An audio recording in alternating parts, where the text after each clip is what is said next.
Thank you for having me, Christopher. Could you tell me a little bit about yourself, please? Yes, so I'm Chinese. I've been living in Brussels since 2021. I practice tea in the sense that I drink tea. I also organize Chinese tea gatherings in Brussels and other cities in Belgium as well.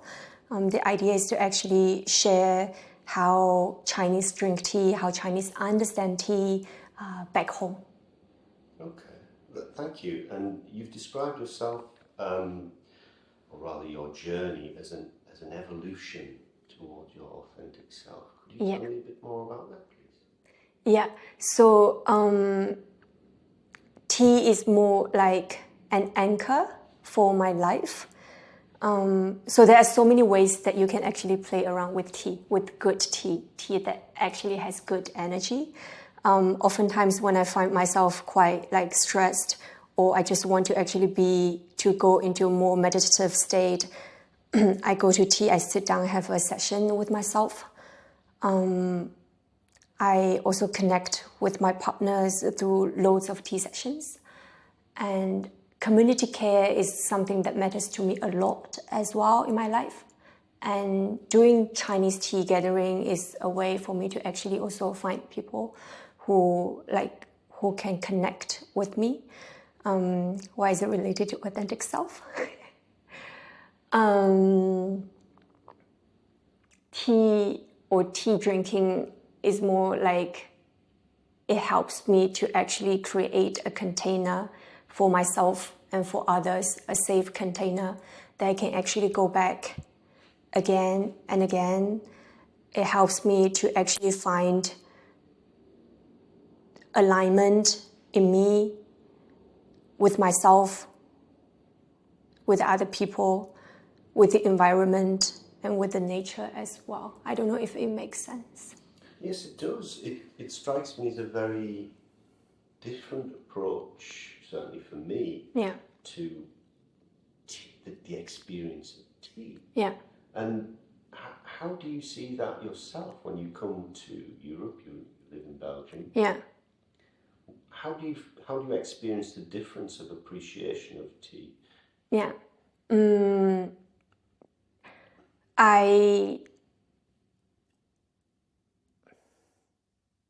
So when it comes to tea, my friends know me, people who know me, they would know that whenever people say that, oh, it's Wenwei's tea ceremony, I will always correct them, to the point that my friends will be helping me to correct other people as well.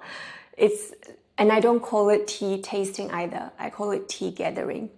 Because I feel like tasting, this word in Europe, it has a certain kind of implications, like what it means by tasting. Like you have olive oil tasting, wine tasting, chocolate tasting, coffee tasting. But this is how I understand it. It seems like there's already a very structured, systematic framework around this word. But we do, Chinese, we do tea tasting as well, but we understand it or we approach it so differently that I find that using the word tasting will actually bring even more confusion to what I would like to actually provide as an experience. And I forgot your question.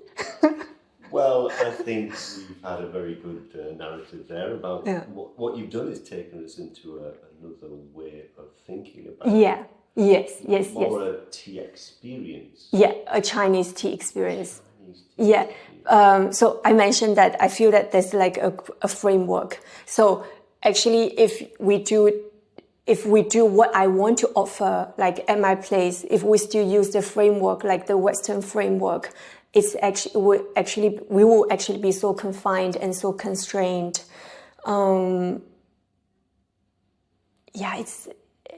It's one of the things that I actually wanted to share, like around tea tasting, during my tea gathering, is that I want to show you that when you actually, I imagine you opening the door, and then what you see is not a rigid, confined container.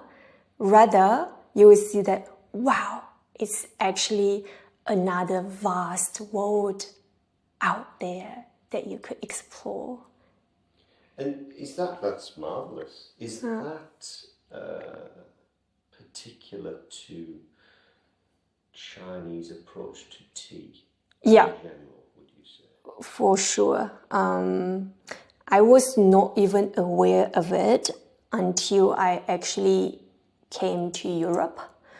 For example, very naturally, when people actually drink tea or taste anything in our mouth, we tend to, I mean like more in the European context, people tend to look for immediately the tastes, like what it is, and then we tend to actually try to find references that we already know to actually describe what might actually be unknown. As I told you before, that we focus a lot on either on our head, in our brain, or in our mouth, or in our nose. But Chinese we taste tea, it's rather vague.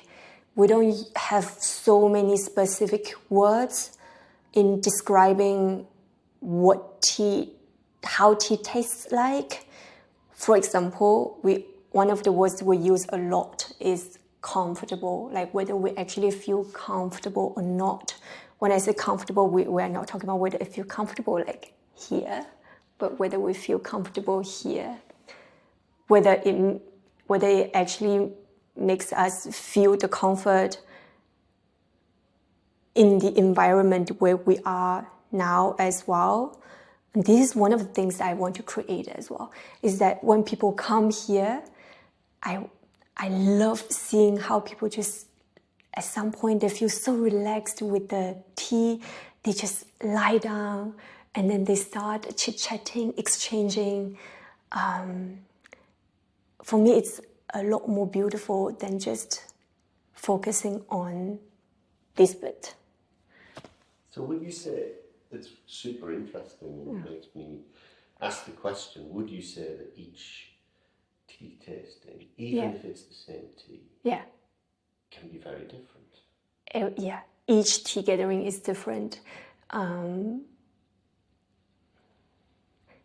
The ideal scenario, but it actually happens very often, is that people come here for a tea gathering, and they take care of themselves in the sense that they take care of their own needs.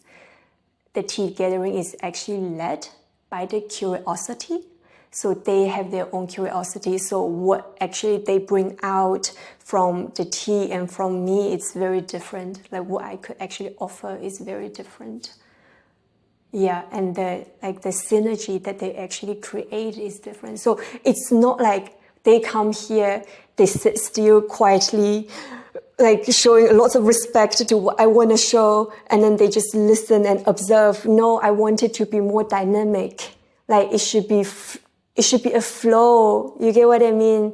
Yeah, everything is like, it's a flow in the tea gathering. So it depends on the people who are here, the energy that is moving. The tea is a conduit for social gathering. Yes, almost, that's what's like in China.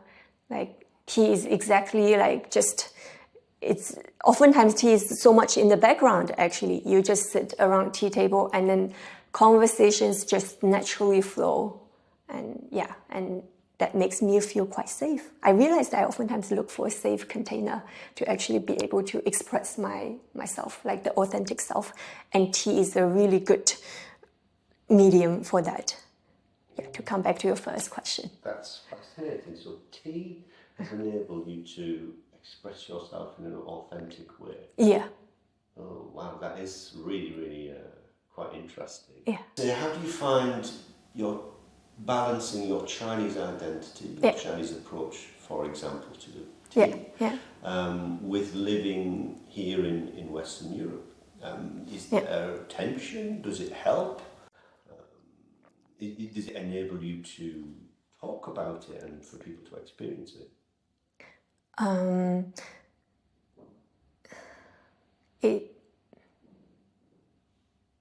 there is tension. There's everything that you've mentioned. There's tension. There are difficulties. It's not as straightforward because we understand the world actually quite differently in some aspects, but it also makes it super intriguing for me. I think this is just how I was born. It's like just naturally, like it's just in me. Inherently, you say that word, inherently. I like to be the bridge of like different cultures.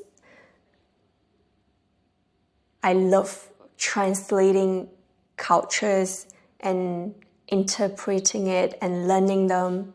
So it's very interesting to be able to actually do it as an insider of a certain culture while living as an outsider in a foreign land. There's so many things that I want to touch upon. So I feel extremely privileged just simply because I have access to like really good tea. I don't believe that many people actually have experienced really good tea, like what it means by really good tea. So really privileged. I don't take it for granted.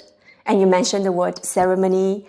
I would like to actually share a bit more about the word ceremony. So what I'm sharing is not a fixed tradition. I've mentioned that Chinese culture, Chinese has a really flexible mindset. Things have been evolving since the past few thousand years. China is experiencing extremely rapid, radical changes. So everything is evolving. We are here drinking tea together in a random apartment in Brussels. We actually are also part of this landscape of Chinese tea culture. We are shaping it as well. But when I think about ceremony, it's quite fixed. There's a form that we follow. I love ceremonies as well because ceremony, it gives me like this sense of like security, predictability. It's a way for us to actually hold the community together. I love attending it. But what I want to tell people is that there's another way to look at the tea. Tea doesn't have to, like Asian tea doesn't have to be associated with ceremony. There are other ways to do it. Because I told people it doesn't, I don't think it really makes sense in foreign languages, but I'm going to try. In Chinese, we often say that what's important is not the form. What really matters is the substance itself, is the matter itself. So you come to my tea gathering, I show you the possibilities. Hopefully I open the door for you to peek into this world a little bit. And then that's it. There are so many ways to actually play with the tea. You can brew it however you want because you get to see the core a little bit. I think this is, I told you that I'm more like a tour guide. You know, like I bring you to see the landscape. I guide you there. And whether you find the landscape magnificent or just rah, it's for you to actually interpret. So it's actually super important for us to be able to really relax and be able to actually really be ourselves in order to actually experience it. Because for me, if we are not actually like truly relaxed, truly like aligned, authentic to ourselves, I find it more difficult to actually really connect with what's out there as well. And I find it a pity. So that's why ceremony is great, but this is not the way I want you to experience the tea. Does it make sense? Absolutely, it does. I found a couple of very interesting, a couple of points in there I wanted to pick up on, particularly the fact that you did not call it ceremony. Yeah. I don't think it's a lot less ceremonial. Yeah. And a lot more connecting with the tea. Yes. Is that fair? Would you Yeah, say? definitely. When we say connecting with the tea, actually, essentially, we're connecting with ourselves. If you are able to actually connect with the tea, how do you connect it? You connect it with your body. So if you feel that you really connect with it, what's going on is that you are actually connecting with, I don't know, your spine, your limbs, and what's going on in your belly. Yeah, it's a way of connecting with ourselves. How does that happen? It sounds like magic, but I understand what you're saying. Yeah, yeah. Maybe you can talk a little bit more about how does it happen? Yeah. It's a really good question because I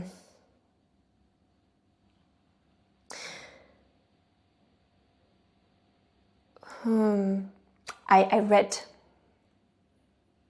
something about energy. They say that more than 99% of ourselves is actually energy and less than 1% is matter. So there's actually so much going on. Like for example, in classic Chinese medicine, we look at the body from an energetic level because there's like so much information stored in our body.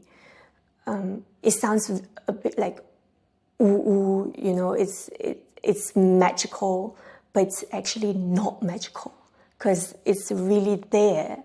But we are not used to actually look at our world, our body in this way. So it could sound very far-fetching, but it is there if we're willing to actually go into it and explore it. So would you say it's a way of allowing us to view ourselves in a different way, or at least the feelings that we have when we taste tea? It's a conduit for a prism of seeing things differently. Or am I just pushing it too far? No, you are not. And I love how you interpret it. Like, yeah, if it's what you get out of it, then I'm glad that this is what you get out of it as well. Wait, I'm so sorry. I actually want to go back to something because you mentioned the word ceremonial. Can I actually add to that a bit more? Because when you mentioned the word ceremonial, people couldn't help but still, because you actually challenged me once. You were like, you can't, but you were like, but what you are doing does feel like a ceremony, but you insist that it's not a ceremony. Actually reminds me of how Chinese look at the world, or there's a term called philosophy. Like we have Western philosophies, different like schools. They sound very like intellectual, but actually, what I understand about Chinese culture is that, or Chinese philosophy is that everything that we actually talk about, everything that we explore and discover, they serve for the daily life. It's not necessarily it's not necessarily for intellectual speculation. It's for the daily life. Why it's so important for me to actually mention it is that if you come here, you experience something that seems similarly ceremonial, then I want to tell you that, hey, you don't actually have to experience it in a ceremony, in a specific context. You can actually experience it in your daily life. Ideally, if somebody comes to one of your Gatherings, tastings, yeah, gatherings, what would you want them to experience? I appreciate you want them to have a personalised experience, but what is the aim in terms of experience for you, would you say? Well, as you were asking the question, I asked myself what I actually want to experience during like tea gatherings. Very selfish. I want to connect with people. I love being an outsider. This is like how I've kind of grown up back home. But deep down, like I'm not missing is not the word, but I just feel this I feel this need, this necessity to actually connect with people. I said selfish because you come here, you're expecting something, you're going to learn something new from afar. But for me, is that like the secret agenda is also that I actually want to get to know you. I actually want to connect with you. I actually want to feel a sense of community in Brussels or in wherever, like in Europe. Yeah, I think this is how I would actually answer your question. I want to create an experience of being connected, not only with humans, not only between people, but really feeling connected as very wholesomely, to feel, I'm going a bit far, to feel the one, the unity in this universe. This is how I actually picture it. Yeah, the oneness that I want to actually like the idea of this oneness in this universe. This is what what I'm actually trying to feel myself and trying to convey to other people as well. That's also why it's so important to actually have good tea, because if the tea is just some random low quality tea, there's no oneness in the form, because you're like doing something that looks ceremonial to other people, to like Westerners, let's say. If the form is so beautifully presented, however, the essence, the spirit is not up to that standard, there's some sort of disharmony in it. You get what I mean? So that's why I would like people to actually experience the core, like the spirit of it, which is so precious and so valuable. And then you can actually explore the form as well. Yeah, I go a bit too far. No, that's wonderful. It's very beautiful as well. But thank you for talking us through that. I really maybe want to round off now by talking about what's next for you. What have you got on at the moment? Do you have some tea gatherings? Are they all based in Brussels? Most I commit to myself. You say that? I promise myself that I'm going to organize at least one tea gathering per month in Brussels. So, and I also always welcome people to come to my place if they want to actually arrange a session with me and with their friends. So monthly tea gathering in Brussels. I'm trying to actually create a business around Chinese culture and arts as well, by selling I say, Chinese good quality products. And later on, what I really want to do is to actually create beautiful experiences around it. Well, that's lovely, Wenwei. I think that's a wonderful point to round off the interview. Thank you very much for your time. Thank you so much. And for the tea that I tasted before our interview. So thank you very much. Thank you. Until the next tea tasting. Ciao, ciao.